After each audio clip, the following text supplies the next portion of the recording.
7:37, estamos de regreso en este Solar Informativo. Está con nosotros el ministro de Educación, don Nicolás Cataldo. Ministro, ¿cómo está usted? Muy bien, ¿y ustedes cómo están? Buenos días.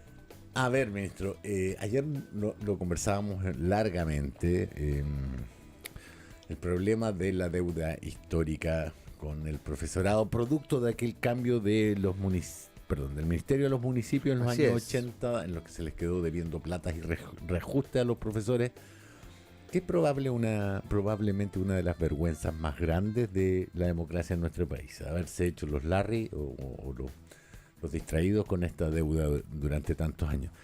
Es poco el monto, yo lo he consultado a esta altura con hijos de profesores, no con los profesores, porque muchos de los profesores se han muerto esperando. Pero al menos hay un gesto desde el gobierno.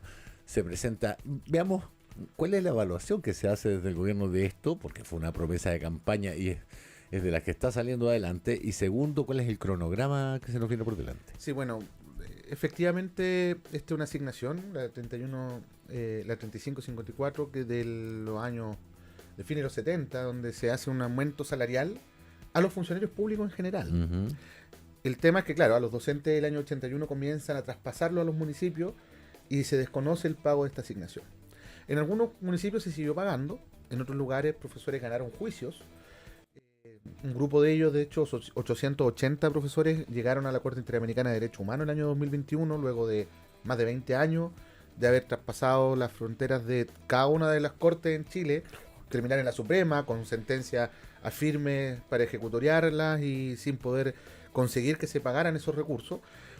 Y fíjate que en el caso de la Corte Interamericana, muchos de ellos recibieron 90 millones, 150 millones, 300 millones en algunos casos. Fueron más de 70 mil millones de pesos los que el Estado de Chile terminó pagando por esa sentencia de la Corte Interamericana para 880 profesores. Perdón, 72 mil millones de pesos. 72.000 para... Ahora, estamos hablando de un universo de docentes fuera de esos 880, descontando todos los colegas que murieron durante estas décadas, que han sido decenas de miles.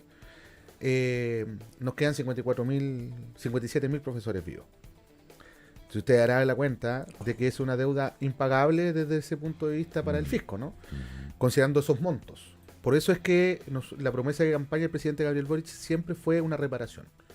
Ya. Fue poder poner sobre la mesa una cifra que fuese responsable y sostenible fiscalmente y que avanzara en darle un cierre a una herida grande que para muchos profesores y profesoras, sin ser irrelevante el monto, tiene ya una importancia simbólica el hecho de que se reconozca esta lucha que han dado por más de 40 años y se le dé un cierre definitivo.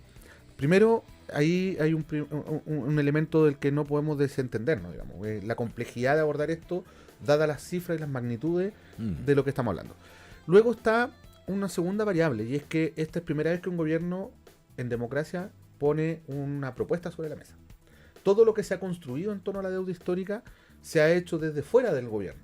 Se ha hecho en comisiones parlamentarias, han sido emplazamientos de los parlamentarios en las discusiones de las leyes de presupuesto, que dejan algún punto en un protocolo.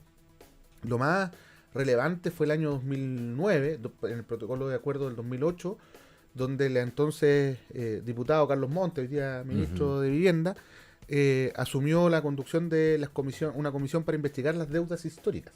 Y eso es una comisión que trabajó durante todo el 2009 y que formuló varias recomendaciones, incluyendo la forma de abordar un pago dentro de marcos fiscales razonables. Tampoco eran cifras estratosféricas, eran cifras parecidas a las que estamos poniendo hoy día nosotros sobre la mesa, un poco menores, pero traído a tiempo presente probablemente parecía. Entonces, y luego eso quedó sin materialización, porque siempre ha sido necesaria la voluntad del Ejecutivo. Es plata, y hay una cosa que tiene que ver con la iniciativa exclusiva del Ejecutivo. Al haber plata de por medio, solo el presidente de la República puede tomar la decisión de presentar un proyecto de ley. Y eso yo diría que es lo principal y lo sustantivo y algo de lo que más reconocían ayer los profesores en el acto que tuvimos de firma del proyecto. El que el presidente se comprometió desde un principio, con todas las complejidades que esta discusión tiene, a sacar adelante esta tarea. Lo comprometió con ellos, lo sostuvo en sus cuentas públicas. Yo personalmente he trabajado mucho tiempo en este tema, antes incluso de ser ministro, ser subsecretario el año 2022 de Educación. Me tocó en el gobierno de la presidenta Bachelet, con la ministra del Piano. hacer el primer estudio de caracterización de la población afectada por la deuda histórica. Por primera vez supimos cuántos eran, quiénes eran, cuántos estaban vivos, cuántos no, y estamos hablando que no han pasado 8 años de eso, ¿no? Es bien... No se había hecho un emocionante. catastro. No, porque solo existía la información en los CARDEX del Ministerio de Educación, que tiene acumulación de información desde el siglo XIX hasta 1998. La única forma de acceder al dato es con el root o el nombre de la persona, para lo cual habría que saber exactamente quiénes son todos ellos. Y la otra fuente de información era el Archivo Nacional, fíjate. Ahí estaban los decretos de traspaso. Y lo que hicimos fue ir al Archivo Nacional y comenzar a revisar todos los archivos con los decretos de traspaso, muchas veces ilegibles, papeles muy delgaditos, todo esto era máquina, ¿no? Claro. Y con una empresa se digitalizaron, convirtiendo la información en imagen y además en una planilla Excel que nos permitió ir filtrando información, ir completando la información. Después, el año 2022, yo siendo subsecretario de Educación, hicimos el esfuerzo con el Colegio de Profesores, creamos una plataforma donde los profesores pudieron ingresar sus datos para agregar información, lo que nos permitía ya nosotros, sabiendo quiénes eran, ir al CARDEX del Ministerio y poder cotejar. Y así es que hemos llegado a esta cifra de 57.000. Pero Rafa, mira, esto lo hicimos en 2016, 2017. Y me tocó a mí, siendo asesor de la ministra del Piano, llevar adelante esa tarea. Recién ahí supimos quiénes eran. Y ponerle nombres, ponerle rostro, y también saber cuántos colegas habían muerto. Que no eran 26 pocos. años del regreso a la democracia. Sí. 26 años en los que nadie se dio y la pega. Y la deuda histórica comienza a existir hace 43 años. Pero es que lo que pasa es que yo recuerdo que uno de los temas fetiche de mi amigo y mi maestro, Fidel Oyarzo, digamos, en paz descanse, era la deuda histórica y los enclaves autoritarios, me acuerdo perfectamente. Sí, claro. Además era un tema que recurrentemente salía en el Parlamento, Fidel está ahí siempre. Fidel, claro. Y esto fue antes del 2000, el año 95 más o menos. Y no puedo creer, de verdad que no puedo creer que nadie se haya dado la pega, ni siquiera de saber a quiénes se les debía la plata. Mira, yo que quiero hacer un reconocimiento a la ministra del Piano. Ella no pudo estar ayer porque invitamos a todos los exministros. Estuvo el exministro Vitar, Marigen Horncol, estuvo Marco Antonio Ávila, estuvo la senadora Proboste, que también fue exministra. Y que fue la que antes de la campaña lo puso arriba de la mesa. Lo puso en su yo lo dije ayer en la intervención, ella lo puso en su programa de gobierno también.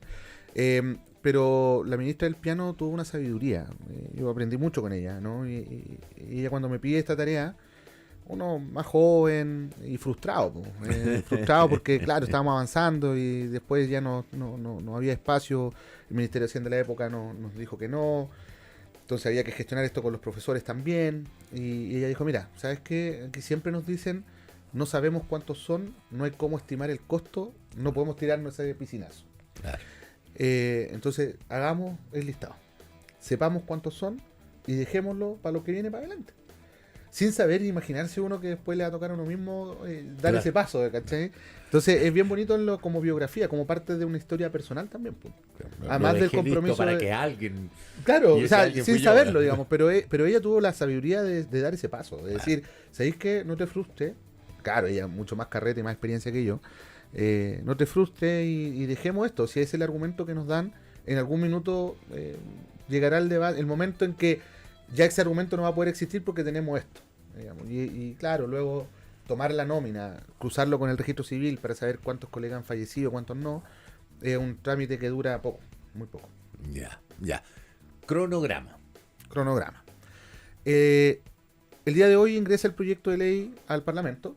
Lo más probable es que sea por la Cámara de Diputados. Esto requiere ya... Aquí los cronogramas comienzan a depender de otros factores que están fuera de nuestras manos. Tú sabes, es decir, del Legislativo. El Ejecutivo propone, el Parlamento dispone. ¿Escucharon los que están reclamando contra la ley de ISAPRE? Sí. El Ejecutivo propone, el Parlamento dispone en este caso. Y la idea es que ingresemos el día de hoy en una proyección de que durante el mes de enero podamos tener el proyecto totalmente despachado, ¿ya?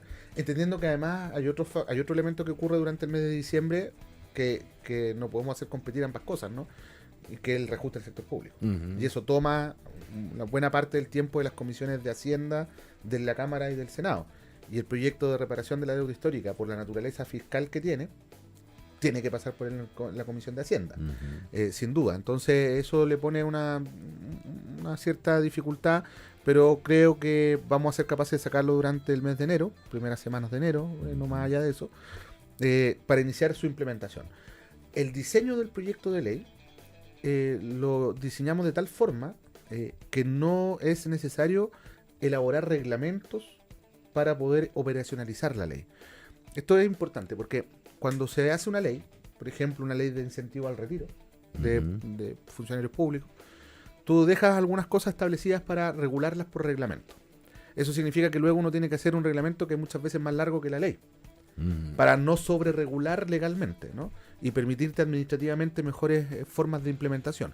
Pero un reglamento no es exento. ¿Qué significa que sea exento? Que no tiene que ir a tomar razón de Contraloría. Entonces un reglamento tiene que ir a tomar razón de Contraloría. ¿Por qué? Porque Contraloría mira si es que tú estás regulando en el reglamento aspectos que debiste haber regulado en la ley. Claro. Y le diga, no, ejecutivo, ojo. Derecho administrativo. Claro, ojo, ejecutivo, no regule por reglamento lo que usted debió haber hecho por ley. Claro. Lo que debe ser voluntad del legislador. Entonces lo hicimos de tal forma que los aspectos regulatorios que habitualmente se hacen en un reglamento los dejamos en la ley para que una vez aprobada la ley podamos ejecutarla sin tener que elaborar un reglamento y tener que ir a Contraloría. Ya. Todo esto porque los procesos no van a ser fáciles. Ustedes me preguntaban antes de partir ¿cuándo vamos a pagar? Bueno, el acuerdo que tomamos con los profesores es que los momentos de pago van a ser 2 para cada persona. Octubre y enero. Octubre del año anterior al segundo pago. Entonces a un profesor le vamos a pagar 4,5 millones por cada uno en 2 cuotas. En octubre y en enero. O sea, si esto sale ahora en enero, debería ser octubre del año que viene y en enero del año siguiente. Que son solo un par de meses. Entonces, la virtud desde el punto de vista presupuestario es que son 2 presupuestos distintos. Claro. ¿No? Entonces eso permite hacer un flujo más rápido, más acelerado. Porque aún así es una carga fiscal relevante. Ahora, también es importante, el presupuesto, o sea, el costo total de esto no implica un gasto permanente. Es decir, no hay que identificar una fuente de ingreso permanente.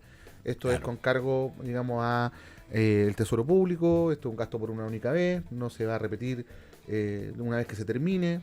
Por lo tanto, también eso nos genera mayor presión fiscal pensando en un gasto permanente, ¿no? Entonces, yo diría que, claro, vamos a partir en octubre con los pagos. El primer grupo es el más grande, el que hemos situado como aquel grupo de docentes que está el de mayor edad y por tanto el que tiene mayores urgencias, ¿no? Estamos hablando de los colegas de 80 años o más. Ese grupo etario son más de 15.000 profesores de los 57.000, ¿ya? Luego los demás grupos están en el orden de los 6.000, 7.000 docentes por grupo. Entonces el grupo más grande va a ser el que se va a pagar en esta primera etapa. El proceso completo dura 6 años, es decir, atraviesa 3 gobiernos. Del presidente Gabriel Boric, que va a ser el primer pago al grupo más grande, el próximo gobierno completo y el inicio del subsiguiente. Lo que también por segmento etario siempre. Porque siempre esto va a ir avanzando a medida hacia abajo en edad, ¿no? Partiendo por los más viejitos, terminando por los más jóvenes del grupo. Todavía, por ejemplo, ayer me encontré con un profesor en la actividad que todavía está activo, todavía no tiene edad de jubilar. Entonces, claro, él era muy joven cuando ingresó. Su papá también fue afectado por la deuda histórica, también era profesor, y su papá murió esperando esto. Entonces, hay muchas situaciones bien dramáticas. Ayer habían 2 profesoras de 99 años, que son parte de las que todos los jueves se ponían en la Plaza de la Constitución a recordarnos de esta demanda histórica. Entonces, el cronograma tiene esas características. Y aquí quiero hacer una reflexión, porque se va a decir mucho algo que tú dijiste al principio, Rafa. Es poca plata. O puede ser muchos años. La verdad es que es lo que Chile puede ofrecer hoy día en un escenario de apriete fiscal. Y de alguna forma el clivaje es, bueno, ofrecemos una propuesta que es razonable desde el punto de vista personal. Las profesoras dicen, son 4,5 millones. Efectivamente no es toda la plata que yo quizás debería recibir en un pago de la deuda histórica, pero son platas que no tengo, que me van a permitir salir a pagar mis deudas, me van a permitir darme un gustito, decían, lo que sea, además de este reconocimiento simbólico a un una hecho reparación. Claro, entonces es eso, ¿no? Mira, yo soy hijo de expreso político. Mi papá fue Valech, ¿no? Nadie le va a devolver los años de tortura, los años de Eso parte prisión. del informe Valech. Claro, nadie nos va a devolver a nosotros la salud mental que se deterioró de parte de mi padre. Entonces, pero hay una reparación, hubo una reparación, una bonificación que él recibió como pensión, la posibilidad de que alguno de sus hijos, sus nietos pudiese estudiar en la universidad, qué sé yo. Entonces, esos son las reparaciones, ¿no? Nunca es la devolución completa de aquello que perdiste. Claro. Y eso yo creo que es algo que los profesores tuvieron la sabiduría de entender. Y no es trivial cuando uno mira las cifras. Nosotros pusimos la propuesta, casi 27.000 profesores participaron de una consulta y más del 80% aprobó esa consulta. ¿Puedo retomar la cifra? 72.000 millones de pesos entre 800 profesores. 880. Ya, me da como 90 millones por promedio. Cabeza. 90 millones por cabeza. Ahora, estamos pagando 4,5, que es un 5%, sí. Pero estamos pagando... Más que pagar, estamos reconociendo que eso ocurrió. Eso es, pues. Estamos reconociendo que eso ocurrió y que debió haber sido compensado en su momento. Y claro, para muchos la cifra es lo más relevante, pero para otros el reconocimiento es lo más relevante. Sí. Y el ver una oportunidad, una ventana de oportunidad que probablemente no se ha abierto nunca y seguramente no se va a volver a abrir. Tengo la experiencia de un amigo, parte de la Comisión Valech, que un día en un programa le preguntaron, Pato, no voy a decir tu apellido, no te lo he preguntado si puedo hacerlo, ¿no? Pero le preguntaron si él perdonaría a las personas que lo torturaron. Y dijo, me encantaría, pero a mí nadie me ha pedido perdón. Claro. ¿Cómo voy a perdonar así en el vacío? Por lo menos tengo que tener a alguien que me diga perdóname. Y me parece que el principio también se aplica en este caso, digamos.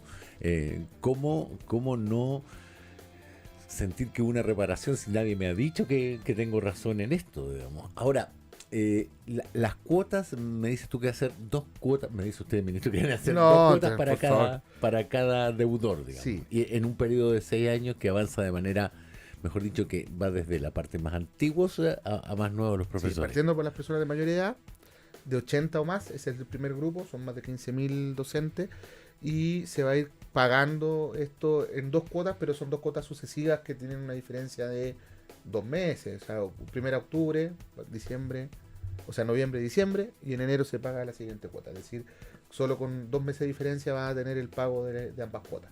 Pregunta incómoda, no por incómoda, menos realista, digamos. ¿Tenemos seguridad que esto va a ser aprobado en el legislativo? Yo creo ¿Qué quórum se requiere?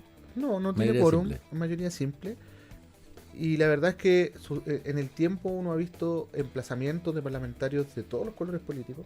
Ayer en la presentación del proyecto de ley, en la firma del proyecto de ley, hubo senadores, hubo diputados opositores, digamos. Uno debe suponer que eso devela cierta transversalidad. Ahora, siempre en cualquier democracia hay que ir a convencer, hay que conversar, hay que procesar aquello. Nosotros esperamos que prime en este caso esa mirada, digamos, de Estado, porque al final del día es también el cierre de una etapa dolorosa de nuestro país. Dolorosa me refiero, mira, más allá de en qué contexto ocurrió, que eso ya en sí mismo tiene un tema.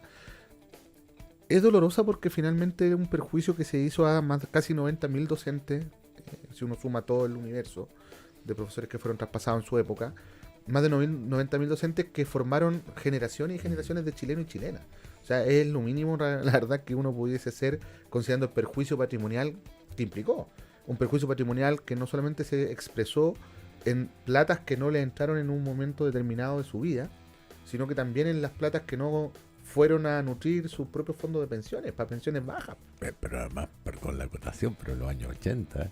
con la enorme crisis económica que vivió este país y con los sueldos bajos que los profesores tenían.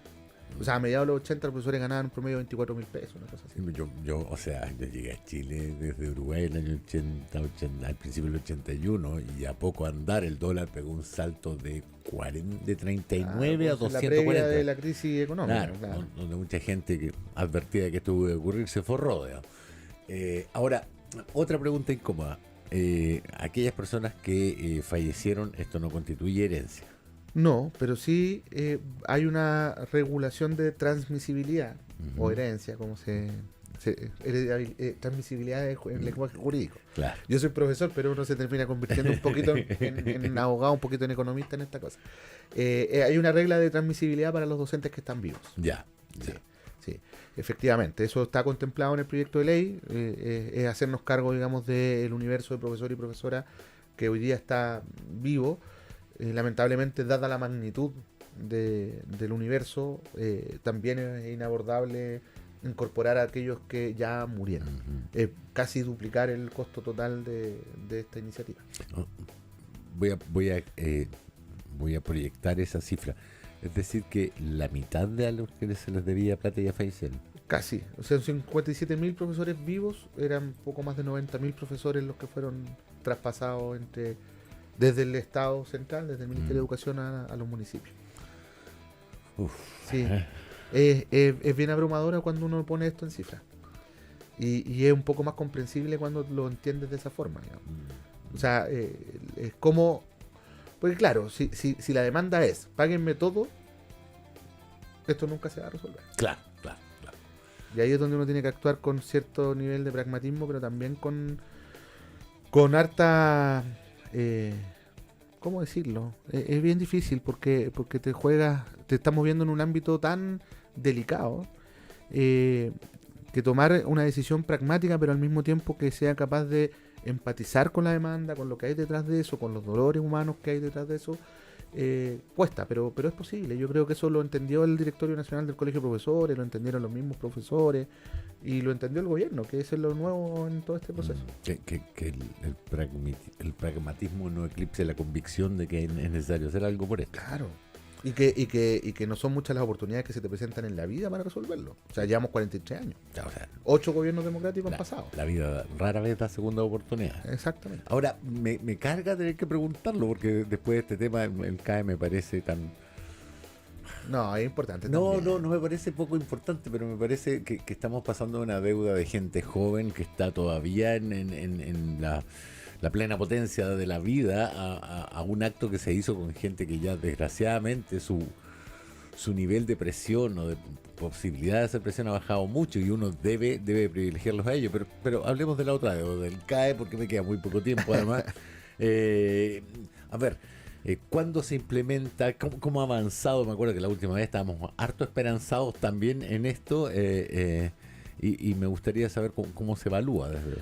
Mira, yo tengo una buena evaluación. Ya. Una buena evaluación de lo que ha sido el debate. Obviamente se abrieron los temas que nosotros proyectábamos que iban a ocurrir, particularmente aquellos que tienen que ver con los intereses más profundos de las propias instituciones de educación superior, particularmente lo que dice relación con la regulación arancelaria. Sabemos que es un tema que es ineludible en la discusión legislativa. Por ahora hemos tenido varias audiencias ya, se está discutiendo en el Congreso, cada martes, hoy día corresponde, de hecho, hoy día va el ministro Marcel, de hecho, a exponer los aspectos financieros del proyecto de ley. Ha ido el ex ministro Figueroa, estuvo el ex ministro Sergio Vitar, que fue además con quien se formuló inicialmente el CAE, estuvo muy buena esa sesión, han salido muchas preguntas, por ahora uno no percibe en ningún actor que no haya voluntad de legislar. Hay un amplio reconocimiento al diseño que tiene la parte de la reorganización de la deuda, la condonación parcial y total. Eso como que no se ha tocado, más bien la discusión está en si hay regulación arancelaria o no, cuánto va a pagar un estudiante una vez egresado, que algunos van a pagar más de lo que les costó la carrera a través de este proceso de contributivo.